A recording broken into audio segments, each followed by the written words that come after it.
Армысыздар, құрметті көрермендер. Өздеріңізбен Украина тақырыбын кезекті мәрте ортаға салсақ. Соңғы уақытта Ресей билігі Украина жерінде тактикалық ядролық қаруды қолданамыз деген қоқан-лоққысын арттыра түсті.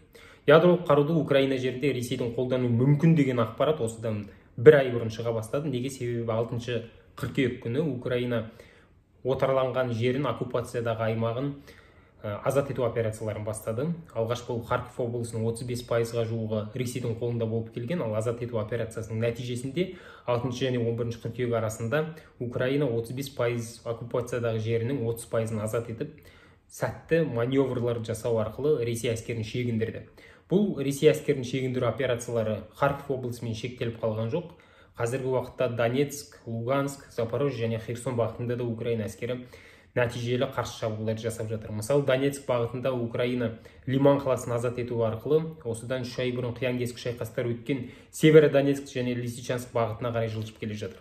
Ал Херсон бағытында Украина әскері Херсон қаласына қарай жақындап, күн сайын бірнеше шақырымды мысық табандап алға жылжу арқылы өзінің әрбір елді мекенін басқыншы әскеріне біртіндеп азат ету операцияларын жүргізуде. Міне осы кезеңде Украинаның қарсы шабуылын тоқтату үшін, Украинаның қарқынды әскери жойқын әрекеттеріне тоқтау салу үшін біз қандай әрекетке баруға тиіспіз? Мүмкін тактикалық ядролық қаруды қолдану керек шығар деген мәселе Ресейдің жоғарғы шенді-шекпентелерінің, әсіресе қорғаныс саласындағы қолбасшылардың ішінде кеңінен талқылана бастады. Бұл талқылаулар Ресейдің пропагандалық негізде жұмыс істейтін Скабеева, Соловьев, тағы да басқа азаматтардың аузынан шығып, Ресей аудиториясына және батыстық медиаға кеңінен тарап жатыр. Мысалы, Ресейдің президенті болған Дмитрий Медведев осы уақытқа дейін ядролық қаруды қолдануға тиіспіз, Киевтің күлін көкке ұшырайық, нацистік режимді қолдап отырған Зеленскийді жер жастандырайық, Польшаға ядролық соққы жасайық, батысқа күшімізді көрсетейік деген сынды сөзді, риториканы әрбір 3-4 жазбасында қолданып келе жатыр. Бірақ бұл жазбаларға байланысты батыс медиасы дабыл қағып жатқан жоқ. Батыс медиасы 30 қыркүйек күні Путиннің айтқан сөздеріне байланысты ядролық қаруды Украина жерінде қолданылып қалу ықтимал деген мәселені талқылап жатыр. 30 қыркүйек күні Путин не айтты? 30 қыркүйек күні Путин Украина жерінде ұйымдастырылған өтірік, заңсыз, жалған референдумдардың нәтижесінде Украинаның 4 аймағы Ресейге қосылды. Біз бұл 4 аймақты Ресейге күштеп қосқан жоқпыз, оккупациялап қосқан жоқпыз, аннексиялап қосқан жоқпыз. Бұл 4 аймақтың халқы Біріккен ұлттар ұйымының жарғысына сәйкес Украинамен енді болмаймыз, Ресейге қосыламыз деген таңдауды жасады. Біз ол таңдауға құрметпен қараймыз. Демек, бұл 4 аймақ енді Ресейдің территориясы. Ал Ресейдің территориясына жасалған кез келген шабуылға біз қатаң жауап береміз. Оның ішінде ең қуатты қаруымызды қолданамыз деген сөзді айтқан болатын. Бұл жерде ең қуатты қаруы әрине ядролық қару, атом бомбасы деп айтсақ болады. Путин осы сөздерді айту арқылы ядролық қаруды қолдануымыз мүмкін деген месседжді аудиторияға тастады. Тағы бір мәселе, бұл жерде айтылатын ол ядролық қаруды Ресей соғыс жағдайында бірінші болып қолданбайды. Ядролық қаруды соғыс жағдайында алғаш болып қолданған өркениетті деп саналатын батыстың өзі болатын. Америка құрама штаттары 45 жылы тамыз айында Жапонияның 2 қаласына 2 атом бомбасын тастау арқылы ұрыс жағдайында ядролық қаруды қолдануға болатын әрекеттерді көрсетіп берді. Біз бар болғаны сол әрекеттерді жалғастырушы мемлекеттің бірі ғанамыз. Оның үстіне біз территориалдық тұтастығымызды сақтау үшін осындай ядролық қаруды қолданып отырмыз деген месседжді көрсетті. Месседжді батыс аудиториясына тастады. Сондықтан Путиннің осы сөзінен кейін ядролық қаруды Ресей Украина жерінде қолданып қалу мүмкін ба деген мәселе кеңінен талқыланып жатыр. Енді ядролық қаруды Ресей Украинада қолдану мүмкін ба деген, және қолданатын болса оның зардабы Ресей үшін, Украина үшін қандай болуы мүмкін деген ақпараттарды айтпай тұрып, жалпы ядролық қару бойынша кішігірім түсініктерді айтатын болсақ, ядролық қарудың саны бойынша Ресей әлемде бірінші орын алады. Ашық дерек көздерде Ресейдің 6000-ға жуық ядролық оқтұмсығы әскери жағдайда қолдануға дайын дейді. Оның ішінде 2000-нан астамы қазіргі уақытта белсенді режим жүйесінде тұр дегенді айтады. Екінші болып ядролық қарудың саны бойынша 5400 ядролық қаруы қолдануға, ұрыс жағдайында қолдануға дайын мемлекеттің бірі ол Америка құрама штаттары саналады екен. Америка құрама штаттары 1500-ға жуық ядролық қару белсенді режим жүйесінде тұр дейді. Артынша өзге мемлекеттер кете береді. Яғни ядролық қару санынан Ресей Федерациясы нөмір 1 деп айтсақ болады. Сан мен сапаны салыстырмау керек, сан мен сапаны шатастырмау керек. Бірақ сан бойынша Ресей Федерациясы нөмір 1. Екіншісі, ядролық қарулар қандай негізге бөлінеді? Ядролық қарулар стратегиялық және тактикалық болып бөлінеді. Стратегиялық дегеніміз ол аса ауқымды соққы жасай алатын ядролық қарулар, және стратегиялық ядролық қаруларды қолдану бірнеше етаптан тұрады.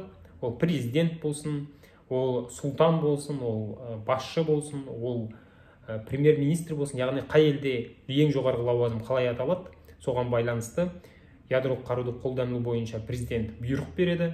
Президент бүгінгі уақытта енді ел арасында хит болып кеткен сөздің бірі ол ядролық чемодан деп аталады. Міне осы ядролық чемоданға код енгізеді, ол код бас әскери штабқа келіп түседі, бас әскери штаб өзінің бұйрығын береді, бас әскери штабтан кейін қорғаныс министрлігіне түседі, қорғаныс министрлігінен кейін одан кейінгі ведомствоға түседі деген сияқты осындай бірнеше этаптан кезеңнен тұрады. Яғни стратегиялық ядролық қаруды қолдану бойынша шешімді президент қабылдағанымен ол бірнеше кезеңнен тұрады, және әрбір кезең бойынша ядролық қаруды қолдану бойынша арнайы бұйрықтар беріледі. Стратегиялық ядролық қаруды қолдану өте қиын, өте үлкен тәуекелдерге әкеліп соқтырады, және стратегиялық ядролық қаруды қолдануға байланысты әлем державаларының әскери доктринасын назар аударатын болса, олар шабуылдаушы емес, қорғаныс мақсатында стратегиялық ядролық қаруларды қолдануға тиіспіз деп жазған болатын.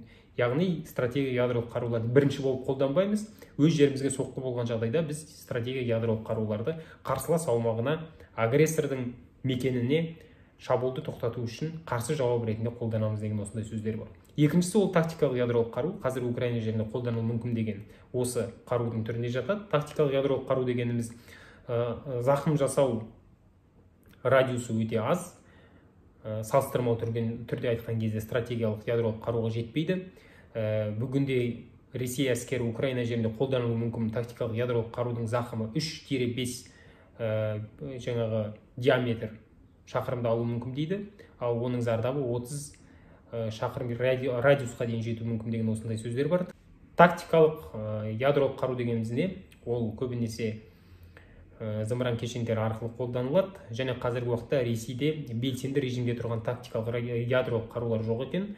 Ресейдің орталығында сақталған, сондықтан тактикалық ядролық қаруды қолданылатын болса, ол бірнеше кезеңнен тұрғандықтан батыс тарапынан барлау қызметтері ол ядролық қаруларды жылжытқанын аңғара алады. 80-90% осындай болжам бар. Неге? Себебі орталықта тұрған тактикалық ядролық қаруды алдымен қоймадан оны алу керек, қоймадан алып жүк көлігіне тиеу керек, жүк көлігінен қолданылуы мүмкін мекенге әкелу керек, тактикалық ядролық қаруды арнайы баллистикалық зымыран кешендеріне орналастыру керек, және соққы жасайтын аймақты таңдау керек. Міне осындай этаптардан кезеңдерден тұрғандықтан оны батыстық барлау жүйелері аңғаруы әбден мүмкін деген осындай болжам бар. Тактикалық ядролық қаруды қолдану стратегия ядролық қаруды қолданғанға қарағанда жеңіл, себебі ол бірнеше этаптан тұрмайды. Президенттің бұйрық беру арқылы аймақтық деңгейдегі қорғаныс министрлігінің тікелей бұйрығымен жүзеге асады. Яғни оның қолданылу етабы стратегиялық ядролық қаруды қолданғанға қарағанда әлдеқайда жеңіл. Ресейдің ядролық қару деңгейін триада деп атайды. Оны өздеріңіз жақсы білесіздер. Неге триада деп атайды? Себебі Ресейдің ядролық қаруы 3 жаңағы деңгейді де қамтиды. Ол су, ол құрлық, ол ауа. Су дегеніміз сүңгуір кемелер, сүңгуір қайықтар арқылы қолдануға болатын ядролық қарулары бар. Құрлықта баллистикалық және құрлық аралық зымыран кешендері арқылы қолдануға болатын ядролық қаруы бар. Ал ауада, яғни әуе кеңістігінде стратегиялық бомбалаушы ұшақтар арқылы қолдануға болатын ядролық қарулар бар. Сондықтан 3 кезеңді де қамтығандықтан, 3 деңгейді де қамтығандықтан Ресейдің ядролық қарулары триада деп аталады. Сол сияқты Ресейдің ядролық қаруларына ұқсас Америка құрама штаттарынікі де, Ұлыбританиянікі, Қытайдікі және Франциянікі де триада, яғни 3 деңгейлі ядролық қарудың көрсеткіштерін қамтамасыз ете алған. Енді Ресей билігі Украина жерінде ядролық қаруды қолданама.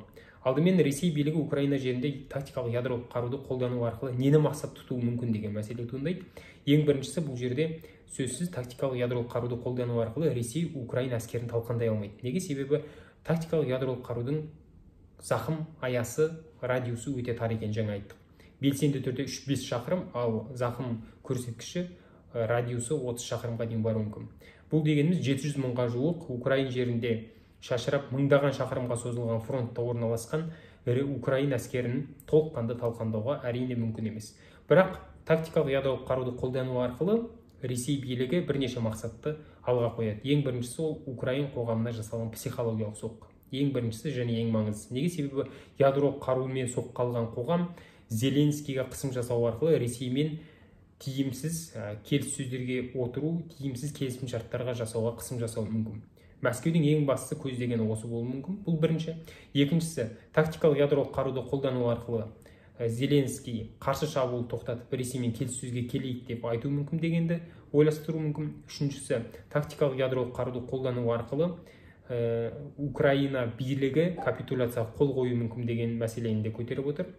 Және төртіншісі, бұл батысқа бағытталған әрекет. Тактикалық ядролық қаруды қолданатын болсақ, ендеше Ресей тактикалықтан кейін қажет болатын болса батысқа стратегиялық ядролық қаруды қолданамыз деген сөзді айту мүмкін. Және осы арқылы батыстың Украинаға беріп келген әскери көмегін, экономикалық көмегін тоқтатады деген осындай бір жоспарды ойластыру әбден мүмкін. Бірақ бұл жоспарлар жүзеге аса ма?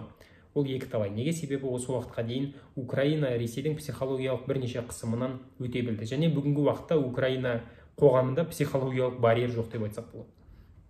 Мысалы, Зеленский билігіне қоғам тарапынан қысым жасалып, Зеленский билігі соғысты тоқтату мүмкін және қоғам тарапынан жасалған қысым нәтижесінде Мәскеумен тиімсіз келісім шарттарға келу мүмкін деген ниетпен Мәскеу бірнеше психологиялық соққылар жасады Украина жерінде. Ол Ирпен, Буча, тағы да басқа жерде қырғын салды. Мариуполь қаласын жермен жексен етті. Әлеуметтік маңызы бар электр жарығын беретін су, жаңағы тасымалдау жүйелеріне дейін соққы жасады. Бірақ бұның бірде-бірі Украин қоғамын Зеленский билігіне қарсы көтерілуге әсер еткен жоқ. Демек, тактикалық ядролық қарудың әсері де дәл осы сияқты қоғам тарапынан Зеленский билігіне қысым жасауды ояту екі талай.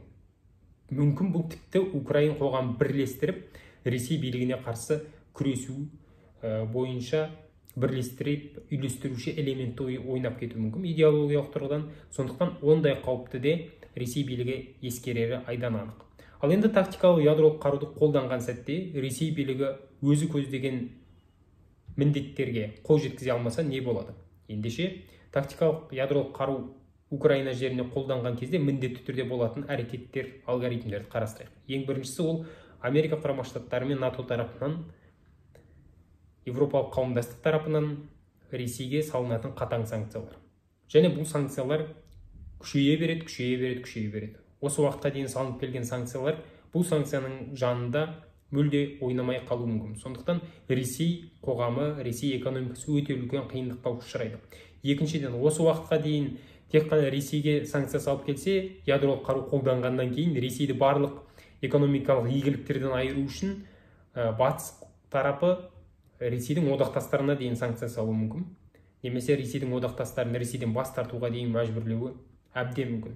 Үшіншісі, батыс тарапы НАТО және Америка құрама штаттары Украинаға шексіз деңгейдегі әскери көмекті арттырады. Оның ішінде ұшақтар бар, танктер бар, ұзақ қашықтыққа ұшатын зымыран кешендері бар, 300, 500, 700 шақырымға дейін жететін деген сияқты. Яғни әскери тұрғыдан Украинаны қуатты ете түседі. Төртіншісі, Ресей билігін изоляциялау, саяси тұрғыдан оқшаулау қатаң және жылдам негізде жүзеге асай бастайды. Ресейді кез келген маңызды халықаралық ұйымдардан шығару процестері басталады. Ресейде Біріккен ұлттар ұйымының қауіпсіздік кеңесінен шеттету процесі басталуы мүмкін.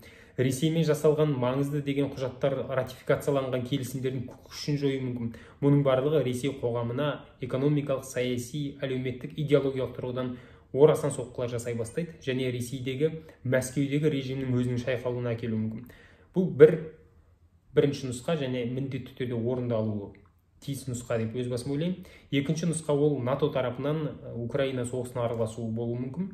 Бұл да нұсқа қарастырылады, бірақ орындалуы мүмкін болғандықтан бұл өте болжамды деңгейде аз нұсқа деп айтсақ болады. НАТОның тарапынан деген кезде бұл жерде Польша, Балтық мемлекеттер. Неге? Себебі тактикалық ядролық қаруды қолдану арқылы Ресей біздің елімізге де қауіп төндіріп отыр. Сондықтан біз Украинаға арнайы операция жариялаймыз деп құрлық әскерлерін жіберу арқылы НАТОның осындай НАТОға мүше мемлекеттер Украина жеріне кіру мүмкін. Сөзсіз бұл алдағы уақытта Украина жерінде Ресей және НАТО әскерлерінің арасында қақтығысты туындату мүмкін.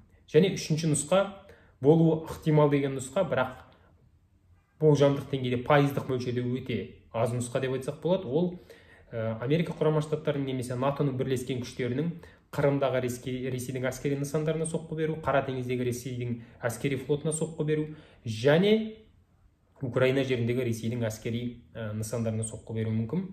Бұл жерде соққы міндетті түрде ядролық қарумен жасалуы міндетті емес, себебі Америка Құрама Штаттарының және НАТОның әскери қуаттылығы соншалықты, олар қарапайым қару түрімен де Ресейдің аталған аймақтағы әскери нысандарын жоя алады. Бұл дегеніміз Ресей мен НАТОның арасындағы тікелей әскери қақтығыстарды бастап жіберетін сценарий. Және бұл сценарий болуы мүмкін, бірақ болжалдық деңгейде өте аз деп айтсақ болады, мүмкін 1-2% болатын шығар.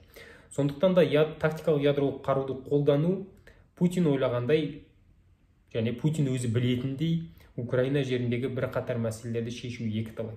Ендеше ядролық қаруды қолданамыз деген мәселені Путин билігі, Кремль не үшін көтеріп келе жатыр? Бұл жерде қысым көрсету, психологиялық тұрғыдан қысым жасау Украинаға және батысқа, және осы арқылы Украинаның оңтүстік аймақтағы және шығысындағы қарсы шабуылдарының қарқынын бәсеңдету деп түсінсек болады.